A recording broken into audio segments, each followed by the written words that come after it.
ગુજરાતની અંદર ભારતીય જનતા પાર્ટીમાં છેલ્લા કેટલાક સમયથી પત્રિકાકાંડ સર્જાઈ રહ્યો છે। એ લેટરકાંડ સામે આવી રહ્યા છે। સૌથી પહેલા એ અમરેલીના ધારાસભ્ય કૌશિક વેકરિયાની સામે હોય, ત્યારબાદ ધોરાજી ઉપલેટાના ધારાસભ્ય મહેન્દ્ર પાડલિયા હોય કે પછી રાજકોટ ગ્રામ્યના ભાજપના એ સંગઠનના હોદ્દેદારો હોય, આ તમામની સામે એક પત્રિકાકાંડ વાયરલ થયું।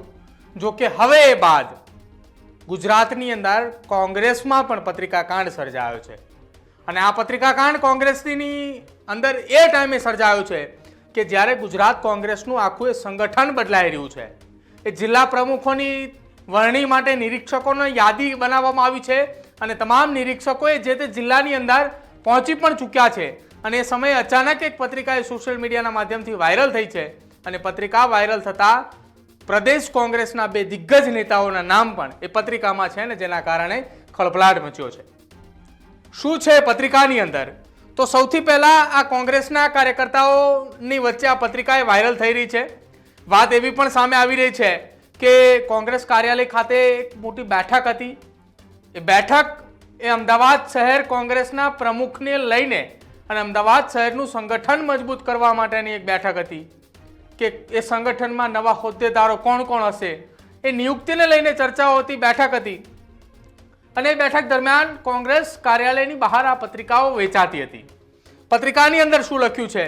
જેમાં લખ્યું છે કે થોડા સમય પહેલા ગુજરાત પ્રદેશ કોંગ્રેસ કમિટી પર ભાજપના નેતાઓ કાર્યકર્તાઓ દ્વારા પથ્થરમારો કરવામાં આવ્યો હતો। આખી પત્રિકા એ હિન્દીમાં લખી છે, હું આપને ગુજરાતીમાં કહી રહ્યો છું। હવે અહીંયા લખ્યું છે કે તે સમયે કોંગ્રેસના ધારાસભ્ય શૈલેષ પરમાર એ હાથમાં પથ્થર લઈને દોડતા એ ઇલેક્ટ્રોનિક મીડિયાના વિઝ્યુઅલમાં સ્પષ્ટ રૂપે દેખાયા હતા। હવે અહીંયા બીજા પેરેગ્રાફની અંદર લખ્યું છે કે બીજી તરફ અમદાવાદ શહેર ભાજપના અધ્યક્ષ અને એલિસ બ્રિજના વિધાનસભાના ધારાસભ્ય અમિત શાહના પુત્ર એ કોંગ્રેસ કાર્યકર્તાઓ પર સ્પષ્ટ રૂપે પથ્થરમારો કરતા એ મીડિયાના વિઝ્યુઅલમાં અને અખબારોના રિપોર્ટિંગમાં એ દેખાયા હતા। પરંતુ કોંગ્રેસ શહેર સમિતિના અધ્યક્ષ હિંમતસિંહ પટેલ કોંગ્રેસના નેતાઓની સાથે મળીને જ્યારે ફરિયાદ નોંધાવવા માટે જાય છે ત્યારે એ ફરિયાદમાં ભારતીય જનતા પાર્ટીના ધારાસભ્યના પુત્રનું નામ એ નથી લખાવતા।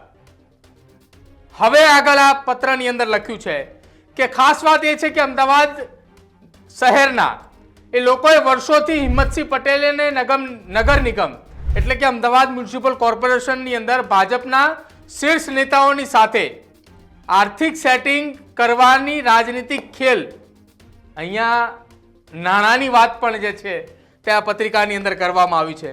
વધુમાં આગળ લખ્યું છે કે ભાજપ નેતાને પૂર્વ વિધાયક એટલે આ તમામ નેતાઓની પણ વાત કરવામાં આવી છે, જેમાં હિંમતસિંહ છે, શૈલેષ પરમારનું પણ નામ લખવામાં આવ્યું છે અને આ તમામની વચ્ચે જ્યારે આ ધારાસભ્ય પૂર્વ હિંમતસિંહ પટેલ જેઓ અમદાવાદ શહેરના કોંગ્રેસના પ્રમુખ છે, જેમણે કહ્યું કે પોલીસની સુરક્ષા એ અત્યાર સુધી એ તેમની પાછી નથી લેવામાં આવી।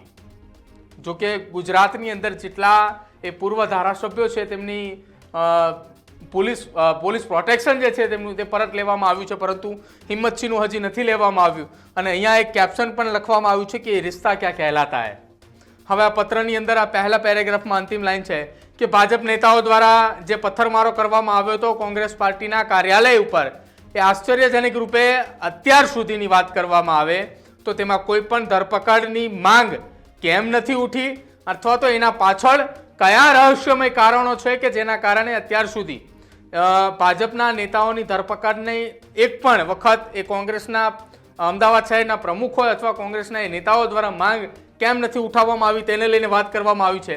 હવે આ પત્રની અંદર આગળ લખવામાં આવ્યું છે ગુજરાત પ્રદેશ કાર્યાલય કોંગ્રેસ કાર્યાલયની પહેલા માળ ઉપર કોંગ્રેસ કાર્યકર્તાઓની સાથે શૈલેષ પરમારને પકડી પોલીસ દ્વારા એલિસ બ્રિજ પોલીસ સ્ટેશન લઈ જવામાં આવ્યા હતા। ત્યારબાદ હિંમતસિંહ પટેલે કોંગ્રેસની તરફથી જે ફરિયાદ દાખલ કરાવવા માટે એલિસ બ્રિજ પોલીસ સ્ટેશન પહોંચે છે તે સમયે અમિત શાહે ભાજપ તરફથી પોલીસ ફરિયાદ કરાવવા માટે પોલીસ સ્ટેશન પહોંચે છે। હિંમતસિંહ અને અમિત શાહને એ ધમકી આપી કે જેમાં તમે શૈલેષ પરમારના નામ શિકાયત એટલે કે ફરિયાદની અંદર લખાવશો તો અમે તમારા પુત્રનું નામ અને ભાજપ કાર્યકર્તાઓની સાથે પથ્થરમારામાં સામેલ હોવાની ફરિયાદ દાખલ કરાવીશું. પત્રિકાની અંદર આ લખાણ લખવામાં આવ્યું છે. હવે આગળ લખવામાં આવ્યું છે, આ તમામ વાતોને બાદ અમિત શાહ અને શૈલેષ પરમાર અને હિંમતસિંહ પટેલ આ તમામની વચ્ચે એક સેટિંગની જાણકારી એ ગૃહમંત્રી હર્ષ સંઘવીને ફોન ઉપર કહેવામાં આવી અને શૈલેષ પરમારનું નામ એ ફરિયાદની અંદર ના લખવામાં આવે તો તે મારા પુત્રનું નામ ફરિયાદની અંદર દાખલ નહીં કરાવે. સાથે ભાજપના એ કાર્યકર્તાઓની સામે પણ કોઈ ફરિયાદ એ નહીં લખાવે અને કોઈ ધરપકડની માંગ પણ નહીં કરે.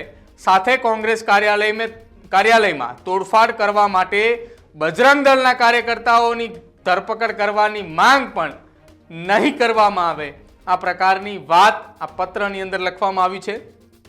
હવે આ પત્ર કે જેની અંદર આગળ આખી આ ઘટનાની અંદર અમદાવાદ શહેરના પૂર્વ બાપુનગર વિસ્તારના ધારાસભ્ય, અમદાવાદ શહેરના પૂર્વ મેયર અને હાલના અમદાવાદ શહેરના કોંગ્રેસના પ્રમુખ છે હિંમતસિંહ પટેલ, તેમની અને શૈલેષ પરમાર અને સાથે જ અમદાવાદ શહેરના ભાજપના અધ્યક્ષ અને અમદાવાદના એલિસ બ્રિજના ધારાસભ્ય અમિત શાહને લઈને આખી આ ચર્ચાઓ જે છે તે આની અંદર લખવામાં આવી છે. હવે આખી આ ઘટનામાં અહીંયા હર્ષ સંઘવીએ તમામ વાતો સાંભળી અને આદેશ કર્યો કે શૈલેષ પરમારને પોલીસ છોડી દે અને અમિત શાહના પુત્રનું નામ પણ એફઆઈઆરમાં ન આવે અને સાથે જ ભાજપના કાર્યકર્તાઓની ધરપકડ ન થાય એના માટે શૈલેષ પરમારને છોડી દેવામાં આવે. હિંમતસિંહ પટેલ, શૈલેષ પરમાર और અમિત શાહ આ તમામની વચ્ચે સમજોતોના કારણે કોંગ્રેસના કાર્યકર્તાઓની એ ધરપકડ થઈ, કોંગ્રેસના કાર્યકર્તાઓની બલી ચડી અને શૈલેષ પરમાર એ ખુદ ત્યાંથી બચીને નીકળી ગયા. આખી ઘટનાની અંદર જે કોંગ્રેસ કાર્યાલય ખાતે પથ્થરમારાની ઘટના બની હતી તેને સંદર્ભીને કહેવામાં આવ્યું છે. જો કે ત્યારબાદ ગુજરાત કોંગ્રેસ પ્રદેશ કાર્યાલય ખાતે રાહુલ ગાંધી પણ એ તમામ કાર્યકર્તાઓની સાથે મુલાકાતે પણ આવ્યા હતા.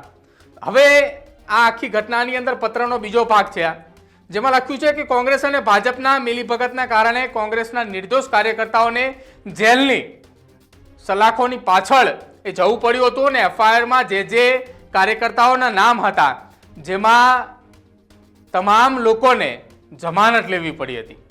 આશ્ચર્યજનક વાત તો એ છે કે ગુજરાત પ્રદેશ કમિટીના સંગઠનના પ્રભારી અને ઉપનેતા શૈલેષ પરમાર અને અમદાવાદ શહેર કોંગ્રેસના અધ્યક્ષ હિંમતસિંહ પટેલને આજ સુધી તો પથ્થરમારા કેસમાં સામેલ ભાજપના કાર્યકર્તાઓની ગિરફ્ત એટલે કે ધરપકડની માંગ નથી કરી અને અડધી રાત્રે પ્રદેશ કાર્યાલયમાં તોડફોડ કરવાવાળા બજરંગ દળ કે તેના કાર્યકર્તાઓની સામે પણ કોઈ કાર્યવાહી નથી કરી.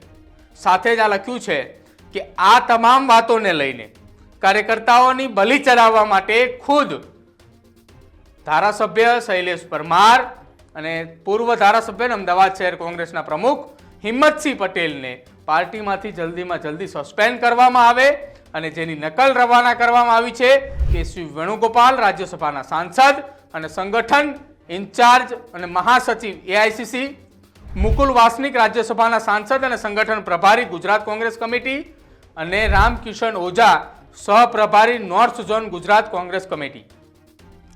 આખી આ ઘટનાની અંદર જે પત્રિકાકાંડ સર્જાયો છે તેની અંદર આખું એક સેટિંગ જે છે તે થયું હોવાના આક્ષેપો લગાવવામાં આવ્યા છે.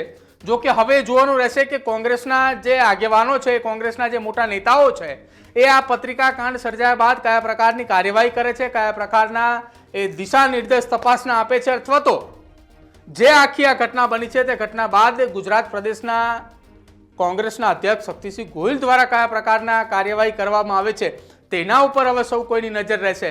કેમ કે જે કોંગ્રેસ કાર્યાલય ખાતે પથ્થરમારાની ઘટના બની હતી જેમાં કોંગ્રેસના કેટલાક નેતાઓની ધરપકડ થઈ હતી તો કોંગ્રેસના કેટલાક નેતાઓએ આગોતરા જામીન અરજી મૂકી હતી અને લગભગ એ 15 થી 20 દિવસના સમયગાળા દરમિયાન સુધી આખી આ ઘટના ચાલી હતી. પરંતુ આ ઘટના બન્યા બાદ આ પત્રની અંદર જે મુખ્ય વાત ઉલ્લેખવામાં આવી છે કે કોંગ્રેસના આ બંને મોટા નેતાઓએ ભાજપના કોઈ કાર્યકર્તા કે બજરંગ દળના કોઈ કાર્યકર્તાઓની ધરપકડ સામે એક પણ વખત સવાલ ઉઠાવ્યો નથી અને હવે તેમના સામે તેમની રાજીનામા લેવાની વાત જે છે તે કરવામાં આવી છે, શિક્ષાત્મક કાર્યવાહી કરવા માટેની માંગ ઉઠી છે. તમારું શું માનવું છે? કોંગ્રેસ કાર્યાલય બહાર આ પત્રિકા જે સોશિયલ મીડિયાની અંદર હાલ વાયરલ થઈ રહી છે તે વહેંચાવાને લઈને અને સોશિયલ મીડિયાની અંદર આ વાયરલ આ વાતને લઈને, આ પત્રિકાને લઈને તે ખાસ અમારા કમેન્ટ સેક્શનમાં જરૂર જણાવજો. જોતા રહેજો ન્યૂઝરૂમ. નમસ્કાર.